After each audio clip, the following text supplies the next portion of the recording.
الحمد لله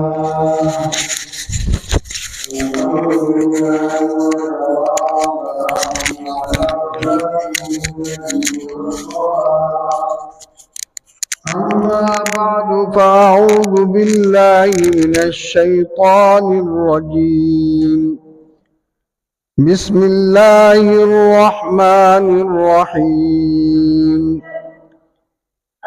إن الله اشترى من المؤمنين أنفسهم وأموالهم بأن لهم الجنة يقاتلون في سبيل الله فيقتلون ويقتلون وعدا عليه حقا في التوراة والإنجيل والقرآن ومن أوفى بعهده من الله فاستبشروا ببيعكم الذي بايعتم به وذلك هو الفوز العظيم صدق الله العظيم اللهم صل على محمد وعلى آل محمد كما صليت على إبراهيم وعلى آل إبراهيم إنك حميد مجيد اللهم بارك على محمد وعلى آل محمد كما باركت على إبراهيم وعلى آل إبراهيم إنك حميد مجيد سبحان ربك رب العزة عما يصفون وسلام على المرسلين والحمد لله رب العالمين. میرے انتہائی قابل قدر بزرگوں، دوستوں، عزیزوں، میں نے آپ کے سامنے سورۃ توبہ کی کچھ آیات تلاوت کی ہیں. اللہ رب العزت سے دعا ہے کہ اللہ پاک مجھے صحیح صحیح بیان کرنے کی اور پھر ہم سب کو اس پر عمل کرنے کی توفیق عطا فرمائے. خالق کائنات تمام مخلوقوں کو پیدا کرنے والی ذات اللہ کی ہے، ساری کائنات کا خالق ہے، اور انسان کو بھی اس نے پیدا کیا ہے. اور انسان کی پیدائش کے مراحل بھی اللہ پاک نے ذکر فرمائے ہیں. کس طرح انسان کو پیدا کیا ہے، کیا مٹیریل ہے اور کس حالت میں پیدا کیا ہے، سارا کچھ اپنے کلام میں اللہ پاک نے بیان فرمایا ہے. فرمایا وَلَقَدْ خَلَقْنَا الْإِنسَانَ مِنْ سُلَالَةٍ مِّن طِينٍ، کہ البتہ تحقیق اس نے انسان کو پیدا کیا ہے مٹی کے خلاصے سے. ثُمَّ جَعَلْنَاهُ نُطْفَةً فِي قَرَارٍ مَّكِينٍ، پھر اس کو ایک مضبوط جگہ کے اندر نطفہ بنایا. ثُمَّ خَلَقْنَا النُّطْفَةَ عَلَقَةً، پھر نطفہ کو جمع ہوا خون. ثُمَّ خَلَقْنَا النُّطْفَةَ عَلَقَةً ثُمَّ خَلَقْنَا النُّطْفَةَ عَلَقَةً، پھر آگے اس کو جمع ہوا خون بنایا، پھر جو ہے اس کو لوتھڑا بنا دیا، اور پھر اس کو ہڈی بنایا. فَكَسَوْنَا الْعِظَامَ لَحْمًا، پھر ہڈی کو گوشت پہنا دیا. تو یہ اللہ پاک نے اس کے مراحل بیان کیے ہیں کہ یوں ہی انسان نہیں بن گیا، انسان کو اللہ نے بڑے آسان طریقے سے پیدا کیا ہے، اور سورہ زمر میں اللہ تعالیٰ فرماتے ہیں یخلقکم فی بطون امہاتکم خلقا من بعد خلق فی ظلمات ثلاث، کہ اللہ تمہیں پیدا کرتا ہے ایک پیدائش کے بعد دوسرے پیدائش میں، اور 3 اندھیرے کے اندر، ایک اندھیرا ماں کے پیٹ کا، ایک اندھیرا رحم کا، ایک اندھیرا جو ہے جھلی کا۔ تو دیکھو کہ اندھیرے کے اندر، ایک اندھیرے کے اندر جو ہے نا چیزیں نظر نہیں آتی ہیں، تو 3 اندھیرے ہوں اور اس کے اندر پھر انسان کو پیدا کیا جائے تو کیسی کاریگری ہے۔ اس کی کوئی مثال پیش کی جا سکتی ہے؟ قطعاً نہیں، یہ اللہ پاک کے کارنامے ہیں، یہ کوئی اور نہیں کر سکتا۔ یہ کارنامے سر انجام دینے والی ذات صرف اللہ ہے۔ اور پھر ایسا نہیں ہے کہ کوئی عضو بڑا ہو کوئی چھوٹا ہو، کوئی عضو لمبا ہو کوئی چھوٹا ہو، یہ ایسا نہیں ہے، بلکہ فرمایا کہ الذی خلقک فسواک فعدلک، کہ اس نے تجھے پیدا کیا ہے، درست کیا، معتدل بنایا، اور پھر جس شکل و صورت کے اندر اس کی مشیت ہوئی اس نے جوڑ دیا۔ فی ای صورت ما شاء رکبک، جس صورت میں بھی اس نے چاہا تجھے اس نے جوڑ دیا۔ تو گویا کہ انسان کی جو صورت ہے وہ بھی اللہ کی مشیت کے مطابق ہے، اور پھر ایسا بھی نہیں ہے کہ ایسی ویسی پیدائش ہو،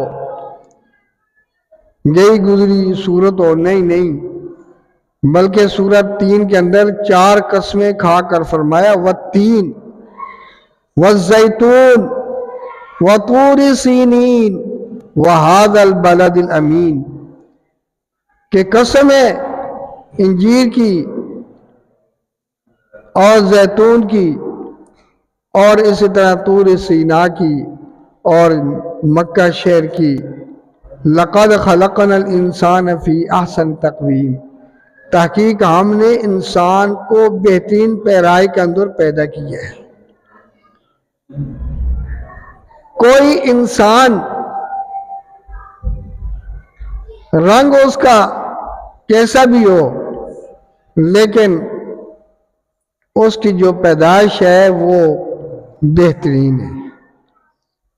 خالق کائنات 4 قسمیں کھا کر کے رہے کہ بہترین پیرائے کے اندر ہم نے ایسی کوئی مخلوق نہیں پیدا، اللہ نے کم و بیش 18,000 مخلوقیں پیدا کی ہیں، لیکن جو شکل و صورت انسان کو عطا فرمائی ہے وہ کسی اور کو نہیں دی۔ اور پھر انسان کے اوپر کیا فرمایا، وَلَقَدْ كَرَّمْنَا بَنِي آدَمَ وَحَمَلْنَاهُمْ فِي الْبَرِّ وَالْبَحْرِ وَرَزَقْنَاهُمْ مِنَ الطَّيِّبَاتِ وَفَضَّلْنَاهُمْ عَلَى كَثِيرٍ مِّمَّنْ خَلَقْنَا تَفْضِيلًا۔ البتہ تحقیق ہم نے انسان کو عزت بخشی اور ہم نے اس کو بر و بحر کے اندر سوار کیا اور اس کو کھانے کے اندر بھی عمدہ رزق عطا فرمایا۔ جیسی روزی انسان کو عطا فرمائی ہے، جو فضیلت انسان کو عطا فرمائی ہے وہ کسی اور کو نہیں ملی۔ پھر انسانوں کے دو طبقے ہیں، ایک وہ جو آپ نے خالق کے یعنی فرما بردار، پیدا کرنے والے کے فرما بردار، اور ایک وہ جو آپ نے پیدا کرنے والے کے نافرمان۔ ہمیں دنیا کے اندر دو قسم کے لوگ ملیں گے، اللہ کے اطاعت کرنے والے اور اللہ کے نافرمان۔ جو اللہ کی اطاعت کرنے والے ہیں، جو انبیاء علیہ السلام کی تعلیمات کے مطابق زندگی گزارنے والے ہیں، ان کو مومن کہا جاتا ہے، اور جو اس کے الٹ ہیں ان کو غیر مومن کہیں، چاہے وہ کوئی بھی قسم ہو، یعنی کفار کی کوئی بھی قسم ہو، وہ ایمان والے نہیں ہیں۔ تو جو لوگ ایمان لائے، پیدا تو سب کو اللہ نے کیا ہے، سب کا خالق تو اللہ ہی ہے، لیکن جو ایمان لائے اللہ نے پھر ان کے ساتھ سودا کر لیا۔ دیکھو، جسم بھی کس نے دیا ہے؟ اللہ نے دیا ہے، بول جائیں کچھ نہیں ہوتا۔ جسم انسان کو کس نے دیا ہے؟ اللہ نے دیا ہے۔ اور جو مال ہے وہ بھی کس نے دیا ہے؟ اللہ نے دیا ہے۔ یہ دونوں چیزیں اللہ نے دی ہیں، لیکن پھر اللہ کی کرم نوازی یہ ہوئی کہ یہ چیزیں اللہ پاک نے ایمان والوں سے خرید لی۔ یہ دونوں چیزیں اللہ نے کیا کر لی؟ خرید لی۔ اور پتہ ہے ثمن، قیمت کیا بنائی ہے؟ آپ کو پتہ ہے؟ جنت۔ اللہ نے جنت کے بدلے میں ایمان والوں سے ایمان والوں کی جان بھی اور مال بھی خرید لیا۔ تو گویا کہ انسان کیا بنا؟ بیچنے والا، فروخت کرنے والا، بائع، اور اللہ کیا بنے؟ مشتری، خریدنے والے۔ اور مبیع، جو چیز بیچی گئی ہے وہ کیا ہے؟ انسان کا جسم اور انسان کا مال، انسان کا جسم اور انسان کا مال، اور بدلہ کیا ہے؟ جنت۔ بدلہ کیا ہے؟ جنت۔ یہ جان اور یہ مال، یہ ایمان والوں کا فروخت ہو چکا ہے۔ اب جب انسان کو چیز بیچ دیتا ہے تو اس کا وہ مالک رہتا ہے؟ مالک نہیں رہتا۔ تو جب ہم نے اپنی جان اور اپنا مال فروخت کر دیا ہے، ہم تو مالک نہیں ہیں، ہم تو مالک بنیں گے جنت کے، جو اس کا بدل ہے۔ لیکن اللہ کی کرم نوازی دیکھیں، اللہ کا احسان دیکھیں کہ اللہ نے وہ جان بھی ہمارے سپرد کر دی اور مال بھی ہمارے سپرد کر دیا۔ امانتاً ہے ہمارے پاس، ہماری جان بھی امانت ہے اور ہمارا مال بھی کیا ہے؟ امانت ہے۔ اور جو چیز امانت رکھی جائے اس کا استعمال بھی جس کے پاس امانت رکھی جاتی ہے، امانت والے کی مرضی کے مطابق ہوتا ہے۔ جیسے وہ چاہے، جس طرح وہ چاہے، اسی طرح جو ہے نا استعمال ہو سکتا ہے۔ اس کی مرضی کے بغیر کچھ بھی نہیں ہو سکتا۔ کیوں؟ کہ وہ مالک ہے، اس کی مرضی چلے گی۔ تو اب ہمیں جسم اور مال تو مل گیا، لیکن ہم نے استعمال کس طرح کرنا ہے؟ وہ اللہ کی مرضی کے مطابق کرنا ہے. اگر مرضی کے خلاف ہوگا تو پھر یہ پکڑ ہوگا. اسی لیے خودکشی کرنے والا جو آدمی ہوتا ہے نا وہ جہنمی ہوتا ہے. کیوں؟ کہ اس نے اس چیز کو، اس امانت کو ضائع کیا ہے، یہ مالک کی مرضی کے خلاف کیا ہے، اس لیے اس کو جو ہے نا وہ جہنم میں جانا پڑے. تو بہرحال اب کس طرح یہ ایمان والے اپنی جسم اور اپنے مال کو خرچ کریں گے؟ تو اللہ تعالیٰ فرمائے یقاتلون فی سبیل اللہ، وہ اللہ کے راستے میں لڑتے ہیں. فیقتلون ویقتلون، کہ وہ قتل کرتے بھی ہیں اور قتل ہو بھی جاتے ہیں، یعنی غازی بھی بنتے ہیں اور شہید بھی بنتے ہیں. اور یہ وعدہ آسمانی تمام بڑی کتابوں کے اندر موجود ہے. وعدن علیہ حقا فی التوراۃ والانجیل والقرآن، یہ وعدہ تورات کے اندر بھی موجود ہے، انجیل کے اندر بھی موجود ہے اور قرآن کے اندر بھی موجود ہے.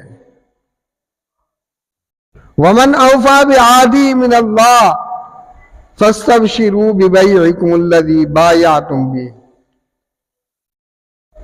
جو اللہ کے ساتھ کیے ہوئے وعدے کو پورا کرے گا تو اللہ تعالیٰ فرماتے فاستبشروا، خوش ہو جاؤ اس بیع کے ساتھ جو تم نے اللہ کے ساتھ کی ہے. اس بیع کے اندر ویسے تو انسان خرید و فروخت کرتا ہے، اس کے اندر اس کے ساتھ دھوکہ بھی ہو سکتا ہے، نقصان بھی ہو سکتا ہے، لیکن اللہ پاک فرماتے بایعتم بہ فاستبشروا ببیعکم الذی بایعتم بہ، کہ اس بیع کے ساتھ خوش ہو جاؤ جو تم نے اللہ کے ساتھ کی ہے. وذالک هو الفوز العظیم، اور فرمایا کہ یہ بہت بڑی کامیابی ہے، یہ کوئی معمولی سودا نہیں ہے. دنیا کی زندگی عارضی محدود زندگی ہے، لیکن جو آخرت کی زندگی ہے وہ لامحدود اور کبھی بھی ختم ہونے والی نہیں ہے. امام غزالی رحمہ اللہ اس آخرت کی زندگی کو سمجھانے کے لیے ایک مثال بیان فرماتے ہیں.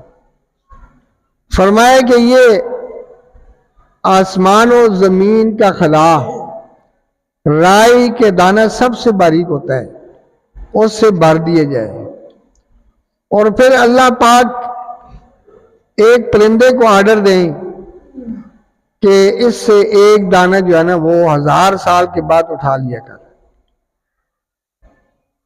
تو کبھی نہ کبھی یہ خلا خالی ہو جائے گا.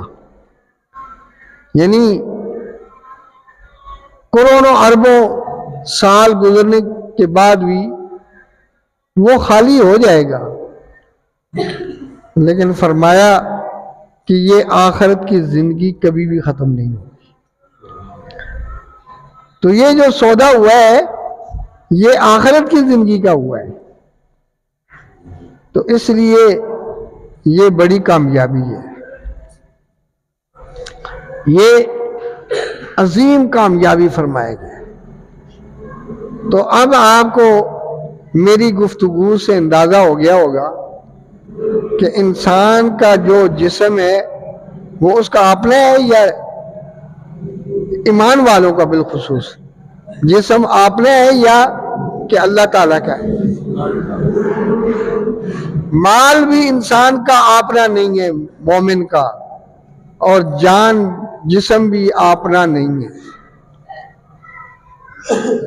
یہ اللہ نے پیدا کیا، اللہ نے دیا، اور پھر اللہ نے انسان کو سپرد کیا ایک سودے کے بعد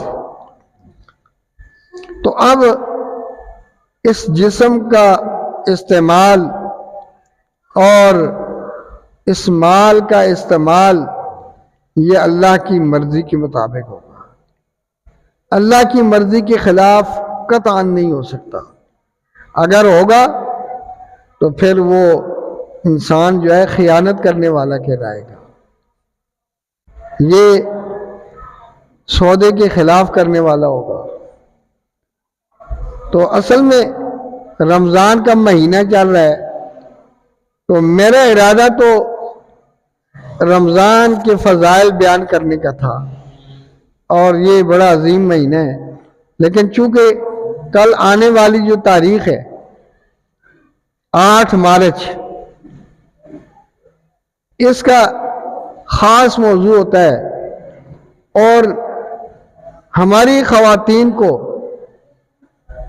یورپ والوں نے بڑے عجیب مشن پہ لگا دیا ہے. کچھ بے حیا قسم کی عورتیں وہ یہ نعرہ لگا رہی ہوتی ہیں میرا جسم میری مرضی. تو کیا کسی مسلمان کا جسم اور اس پر اس کی مرضی یہ ہو سکتی ہے؟ وہ کر سکتا ہے؟ جب جسم اللہ کا دیا ہوا امانت ہے، مال اللہ کا دیا ہوا امانت ہے، پھر اس کا مطلب ہے پھر اس کا جو ہے اپنے باپ کے سامنے آ جانا کتنی بدتمیزی ہے. ایمان والوں کے ہاں تو عورت کا معنی پتہ ہے اب کیا ہے؟ عورت کا معنی ہی پردہ ہے. اور اللہ پاک نے آپ نے محبوب کو یہ حکم دیا، فرمایا یا ایھا النبی قل لازواجک وبناتک ونساء المؤمنین، اے نبی اپنی بیویوں کو، اپنی بیٹیوں کو اور مسلمان عورتوں کو کہیں یدنین علیہن من جلابیبہن، کہ وہ آپ نے اوپر جو ہے نا وہ بڑی چادریں جو ہے نا وہ اوڑھ لے.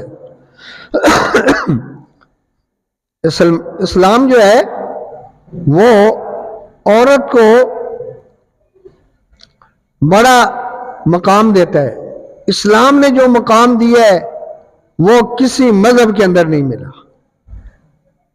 اب اگر مسلمان عورتیں اٹھ کر اس طرح کی سازشیں کریں، اس طرح کے نعرے لگائیں، تو یہ اسلامی حکومت کے شایان شان نہیں ہے کہ ایسا ہونے دے.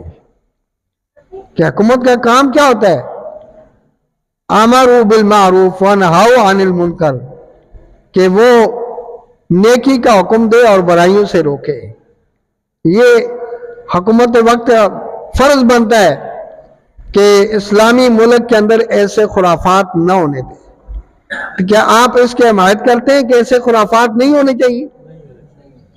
ایسے خرافات مسلمان عورتوں کو کرنے چاہیے؟ نہیں کرنے چاہیے. تو اللہ تعالی ہماری خواتین کو جو بگڑ گئی ہیں، اللہ تعالیٰ ان کو ہدایت پر، راہ راست پر آنے کی توفیق عطا فرمائے. وآخر دعوانا ان الحمد للہ رب العالمین.